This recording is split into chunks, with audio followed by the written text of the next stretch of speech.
Morning, guys. How is everyone? Good. Good. Right, I'm going to go through the agenda for today, and then we'll start to run through things individually. So this morning, first of all, I want to introduce Harpreet to the team. Welcome her on board. Also give an update on Langley and Mo's new hours. We're going to cover the postcode just to sort of get your thoughts on those so far. Update on recruitment for the team leader. We'll run through figures.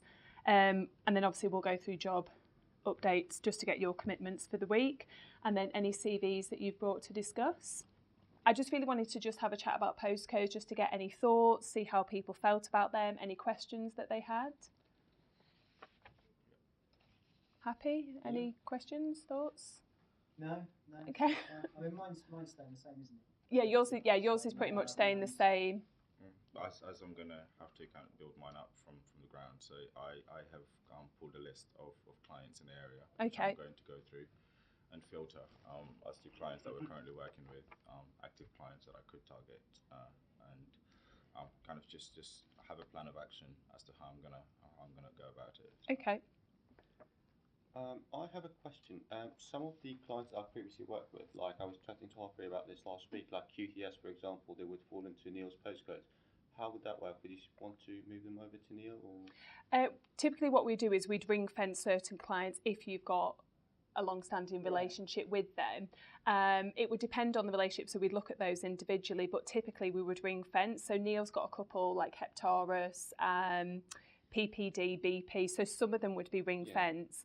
What I'd like you to do with all of your postcodes is start the cleansing process, so that by the time we get to the end of June, you guys will have looked through all of your list, identify who's actually still active and present in the list, who needs to come off the list if they're no longer open, no longer active, and then obviously as you're doing your lead generation, add to that list any new people for those postcodes. So I'll send an email out after this meeting, but I need you guys to commit to do that by the end of June, so that'll be by Friday the 30th of June. And then that way we go into Q3 with more cleansed lists of our postcodes. We're obviously now in June, we're really running out of time for Q2, so it's really important that we sort of look at what the gap is, so we can sort of stay mindful of that in the short term. So I'll email these figures out to you, but if you want to sort of make notes as we go along. So our plan for Q2 was 131,904. We've billed perm to date 57,700, and temp bill to date we've done just over 39.5k, so that gives us a total of 97,300. So that leaves us a gap of about 34.6k. If we've got 5 weeks left of temp, which I'd say on average we're generating 5k a week, so that should give us a further 25k, which leaves us with a really, really small gap of 9.6k. Which we've obviously got to find and start within June. Last accounting date for you all to be aware of is the 30th of June, which is a Friday, which means we've only actually, after say, we've only got 3 Monday start dates, although in that final week, someone can start any day of that week, belongs that you start check for that person by 12 o'clock that day. So we just need to be really mindful. Anything that we've got that we can move forward, anything that we can get into June, be mindful that we've only actually got 3 Mondays left. Year to date, our plan for H1 was 236,168. We billed just under 111k for Q1, so we were actually 6.6k ahead of where we needed to be for Q1. So we went into this quarter with a slight buffer.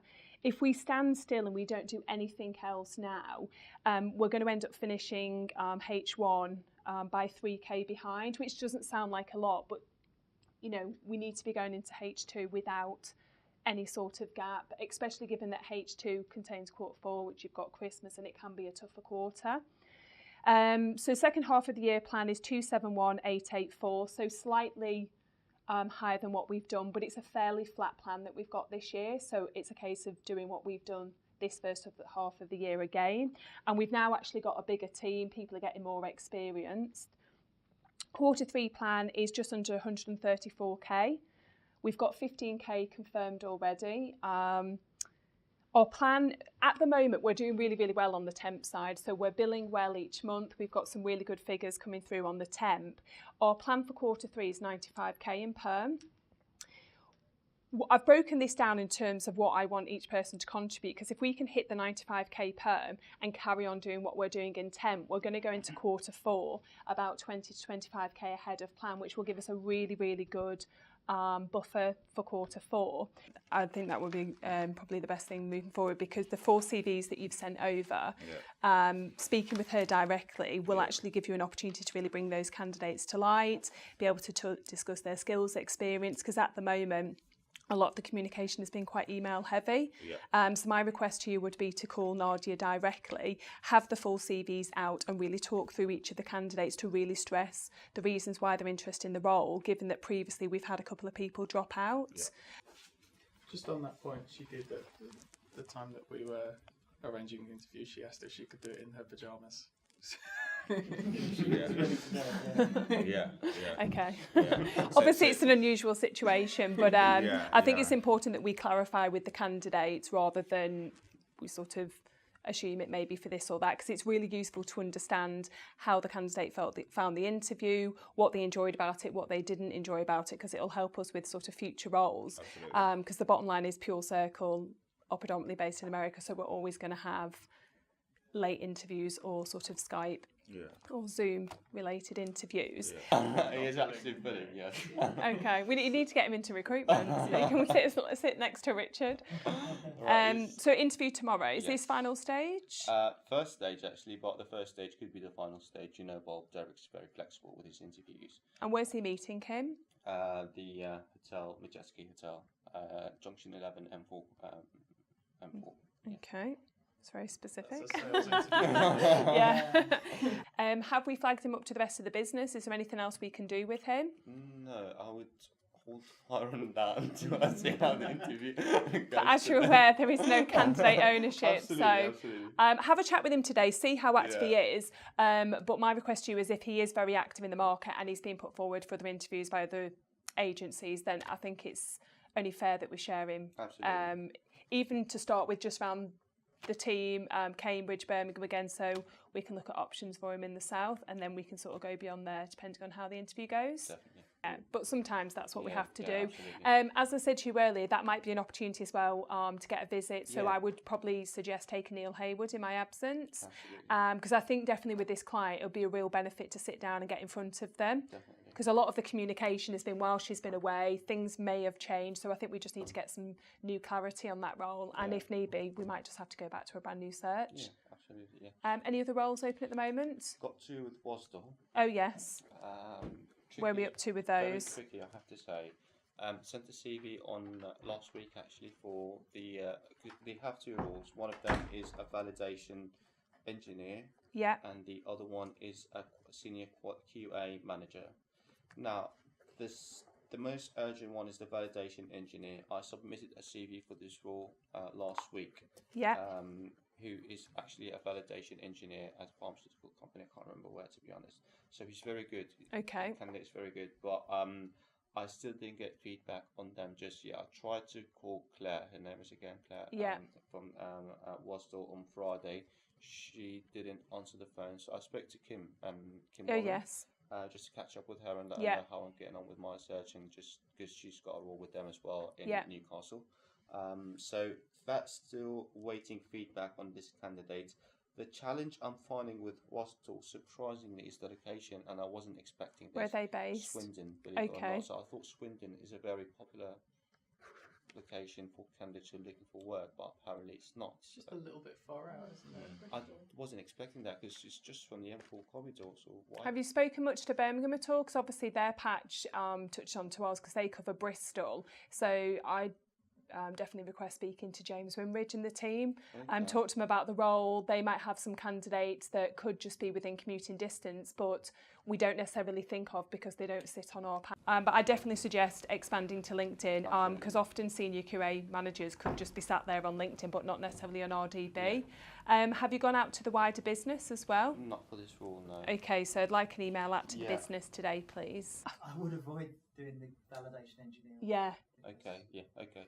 I think let's just stick to obvious reasons. I think let's just stick to the senior QA manager, and typically from feedback previously, if we put too much information on a referral email, people tend to sort of get lost in the text. So we tend to find the more sort of punchier bullet point emails tend to have a better response. You can never predict the response, but it can certainly be better. So we're committing to 2 more today. How confident do you feel about that? There was a real lack of confidence in your voice there. That's how I test for confidence when I speak to That was a good example, wasn't it? Not to put you on the spot, Steve. No, I can get 2 more over today. So you're going to speak with Antonio today, clarify where we are with this role once and for all. I think what we'll do is we'll catch up after that conversation with Antonio, because obviously this is a really priority role. I understand what you're saying, but obviously we've had feedback from Richard last week, so I think we need to sort of regroup after that call with Antonio. Yeah, sure. So I'll catch up with you later today once you've spoken with him. Yeah. Okay, so on the back of that call then, if we can get feedback on the 4 CVs, obviously with the aim to get interviews booked in, but also can we push for a visit, please? Because again, that would be another really good one for Steve to go to. So I'm kind of targeting people who, and the lady that I've sent over is more of a, well, she's gone into recruitment and she wants to come out. So it's more fresh graduates who have decided that they don't want to be in the lab anymore. So lots of open questions, challenging. Yeah. Okay. So 2 CVs over by the end of this week. Yeah. Okay. Perfect. Thanks, Harpreet. That's okay. It's a small gap, but it's a gap nonetheless. So I want you to be really mindful of anyone that can interview as soon as possible, get them into the interview as soon as possible. Anyone that doesn't have a notice period, obviously they've got to be priority candidates. But just being really mindful that we still have 3 and a bit weeks to try and bridge that gap. And then long term, it's now thinking about Q3. We've got 15k in already, which is great, but we do need to start loading up Q3. It can have challenges with summer holidays and so forth. So it's just thinking about the short-term goals and then the longer-term goals into Q3. The end. So how do you think that went today?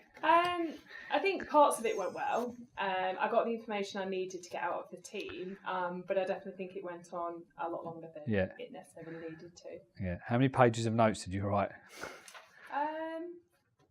1 or 2, I'd say. Because from a feedback point of view, I think there's quite a lot there you take on, and maybe if you could consider if there's a way that the team could present you the information, so you haven't got to take so many notes, because I think you're putting quite a lot on yourself. Okay. Just a personal point of view from an outsider looking in. You did a hell of a lot of the talking, I would suggest, rather than the other way around. Okay. So yeah, you was very much, I would suggest you maybe need to be more in coaching mode, I would suggest. Let them give you the information. Okay. Yeah. I understand you've got time pressures, but that's just, and as I say, I don't understand your business particularly well, but just from an outsider feedback point of view. Okay, so we've spoken about the Dear Loop process, and I would recommend you looking at that for running your meetings. And the Dear Loop process is as follows. Believe it or not, we start with the R rather than the D, which is results. Okay, and typically that's what's happened, what's been achieved during the week, what's gone well, what's not gone so well, and it's you asking the team for what are the results and what's happened. The next part of the process is the declaration, or the bold promises, or the promises, bold or otherwise. Okay, so that's what objectives of the week. That's the individual setting their objectives. What are they going to do that week? Okay, what's the purpose of what they're looking to get out of a meeting? What they're going to be doing? What they look to seek to achieve? Okay. The next part is probably back to you there, Philippa, and that's explore. So what's next? What needs to happen? Okay, do they need any other support? Do they need any other help? Have they considered all the options? Have they considered how other people can maybe get involved and help them out? And the last one there is action. Okay, this is what needs to happen. What do they need to do?